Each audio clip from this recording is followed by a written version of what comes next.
Hello, and welcome back to Info Hazard. Today, we're here to discuss the Democrats and how much they love to be spelunkers. You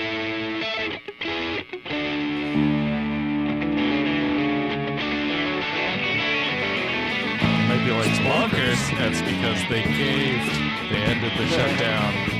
They retreated once more from the brink of courage. They had been putting up effective opposition. They decided that was too much. It's time to go back to being ineffective opposition. So they ended the 43-day shutdown. Several Democrats crossed the line.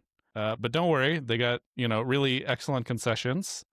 In the Senate, the Republicans have pinky promised that they will consider renewing the Affordable Care Act subsidies in December. No, they said that they would put it up for a vote, right? Yeah, they pinky promised they would discuss it and vote on it. They didn't even discuss considering it. They made no indication of voting one way or the other. They said they would put it to a vote.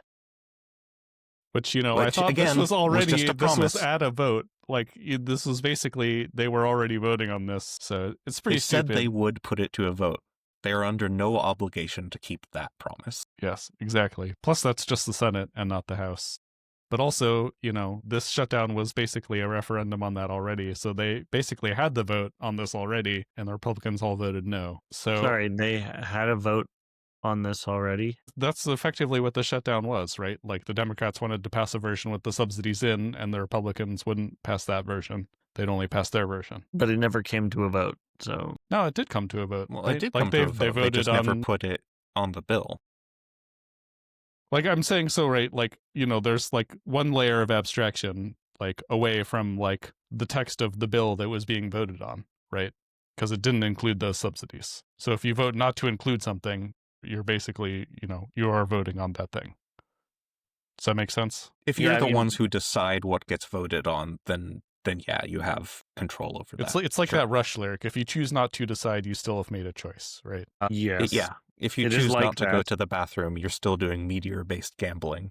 So also, this deal only lasts through January 30th, and it's going to keep adding $1.8 trillion a year in debt. Sorry, what is the continuing resolution is? Yep. So we'll get to do all of this again in January. Also, the bill included some, random things. It outlawed hemp again after it had been legal for a few years since that. What farm legalized bill. It the first time? It was the farm bill that they passed at some point, legalized it.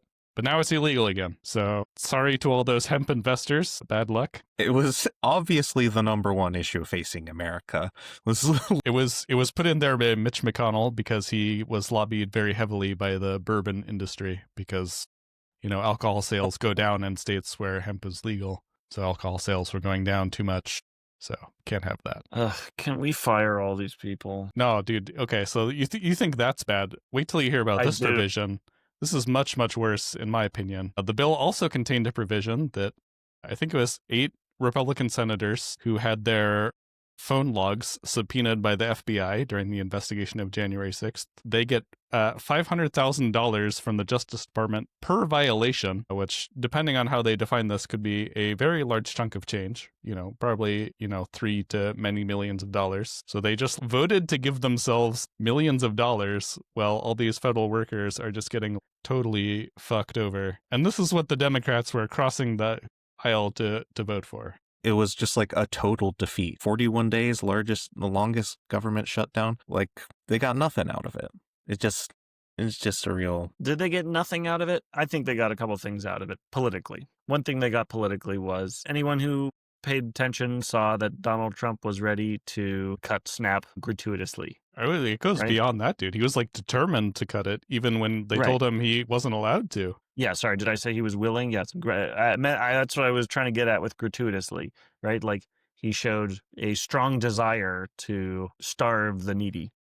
That's mustache twirling villain level, dude. He's over there cackling while kids starve. Yeah, I think that's a memorable thing that, I don't know. I think there are lots of people who are going to remember that. I admire your optimism on the American voter. Yeah, it's just truly everything, they'll just say everything that was bad is the Democrats' fault, even though it was demonstrably their fault. And that's that, I think that's maybe why the Democrats caved. It's just they're, the Republicans are just willing to let everything go to absolute shit because they just hate the American people, I guess. I don't know. That seems to be I mean, they just love American capital much more than they love American people, right? I feel like they like hurting Americans more than they like capital. I think that's the main thing that drives the base is like hurting and killing American people. They want people to suffer. And that's like the thing that they Right. They're like child beaters. Portion of the population just like beats their own children, beats their own wives. Like that kind of hatred and a willingness to harm the people who you're supposed to care for most. sadism. Like that run.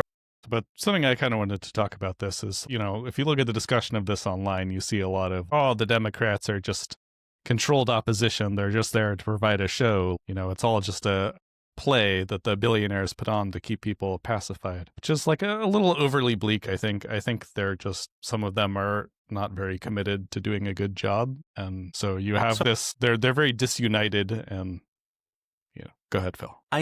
So disunited is one theory that obviously give John Fetterman an opportunity to side with the Republicans and he'll be champing at the bit to do so, right? But the specific 8 Democrats who voted for this in the Senate, it feels like, at least I heard a theory about this, that they are very carefully selected. Like all of them are not up for election soon. At least 2 of them are retiring at the end of their term. So the theory I have heard on this is that these were selected by the party to be the fall guys for the party deciding to cave. Yeah, that's what it seems like.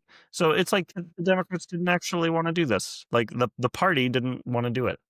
The politicians as a group, they didn't think it was smart to be doing it. And they said, but our base really is not going to be happy with this. So they picked these all guys. They all work together, right? I mean, like as a group, they decided that this is not a good. I'm sure there's dissent within the Democratic politicians, like probably Bernie and AOC wanted to keep doing it, like they say they did, but probably most of the Chuck Schumer adjacent crowd or most of the Senate, they probably didn't want to be doing this, and so. Yeah, they talked around and found the right group, and it doesn't no cackling, swirling mustaches.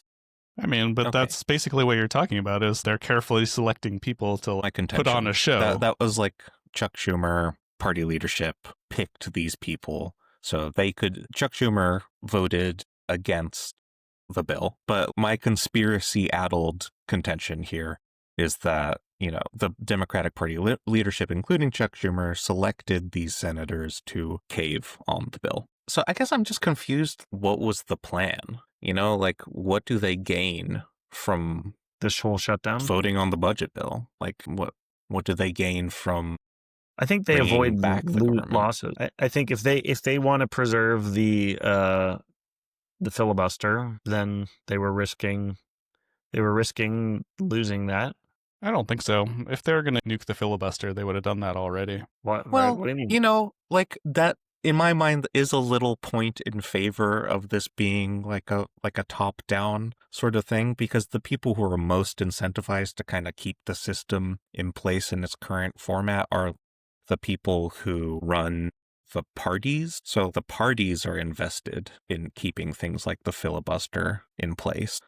So if they were worried about losing the filibuster, because Trump was trying to rile up the Republicans to get rid of the filibuster, if Chuck Schumer was afraid that the filibuster was going to be threatened, maybe did have people vote for the bill. So what was the benefit? So I think what Republicans showed, like Trump with the whole SNAP thing, showed he wasn't going to give an inch, right? That he's not negotiating. So given that he was not negotiating, there was no way the Republicans, there was no way he was going to sign an extension of HCA subsidies. So what could the Democrats have gotten out of a longer filibuster, or sorry, a longer shutdown, right? It's just sort of harmful. I don't know. Because if they just give in to the Republicans every time, then like, what's the point of sending them to Congress? We may as well just let Republicans choose everything. Well, right? sure, but that's not what they're doing. I thought this was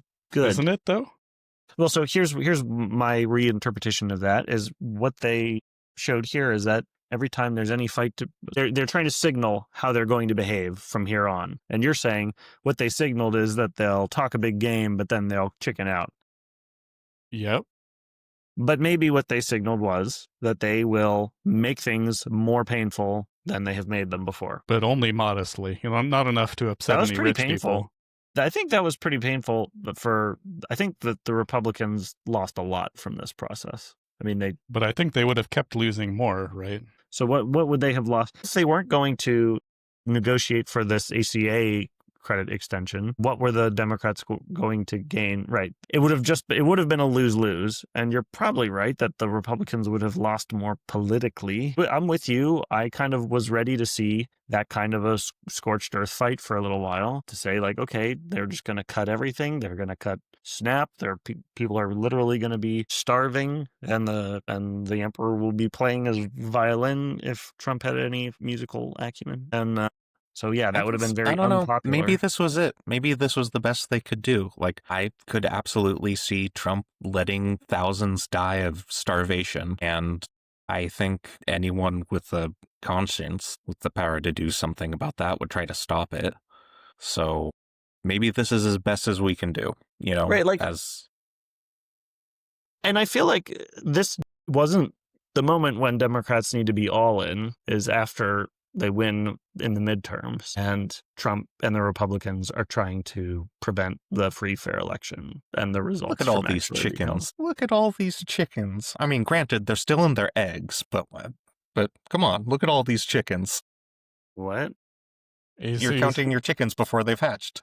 Sure. Oh, yeah. Got it. It's not a given that they will, but I think they probably will. Historically, they tend to. Trump is insanely terrible. Like numbers don't look good. Surely we won't elect him again. After all, we rejected him last time. Well, I didn't say that, but anyway.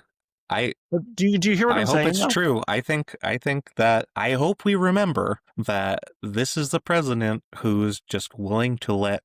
There's like 10 million people on SNAP. He's just willing to let 10 million people starve. Like, that's... He was excited to do it. He was trying really hard, He's more than willing. For it. He took it to court again and again. Yeah, and then when he lost in court, he said he wouldn't comply with the court order. So, sorry, but did you get my point? My point is that if you're going to go like full like cataclysm, okay, they want people to starve. Okay, we will not stop them. Like, if that's the mode that the Democrats are in, I feel like that level of fight will be appropriate 1 year from now. When they can fight back. Right, when they actually can do something. Because right now they can't actually win any policy fight because they don't have the votes. They're not going to win the subsidies. But so then why have the shutdown at all if they're just going to like back down immediately? Right. I mean, because the base demands it. Or because the American people demand some amount of fight from them, but also like it's a delay and it like is some sort of show of force, and there's a chance that they might win they could get lucky and win some negotiation. I don't know, but yeah, I think that probably most of probably Chuck Schumer didn't think it made sense to do it to begin with. Man, if only they had won anything, like, yeah, I don't know. I'm with you. I think that the time to really do these kind of fights is after they gain any sort of modicum of power within the federal government. But in the meantime, it's the responsibility of everyday Americans to look out for each other and do what we can to help each other, and sort of, this is why we have mutual aid networks. We know now that the government-funded food subsidies are not going to be there forever. Like, we need to, as communities outside of the government, organize together and provide for each other when times are hard. Build that dual power. All right. So is SNAP funding fully restored at this point? Or like how much, like what was the impact on people's actual balances? Yeah, people were fed enough to retroactively make them not hungry. I don't know. I think it's Yeah, it's back to normal as far as I know. So people are just dealing with the whiplash from having to make emergency plans. I know at least locally there were record numbers in our sort of food assistance lines. So, some impact from furloughs there perhaps, but also maybe just the general economic crisis that's looming on our horizon. Maybe those bread lines won't go away anytime soon. Remains to be seen. All right. Well, Matt. that's been another delightful episode of Info Hazard. I hope you've been cheered up by this discussion. Know any good dumpsters where we can find good food? Maybe, behind the Walgreens? Leave a behind comment. the Trader Joe's? Mutual aid, as Phil was saying. Leave a comment.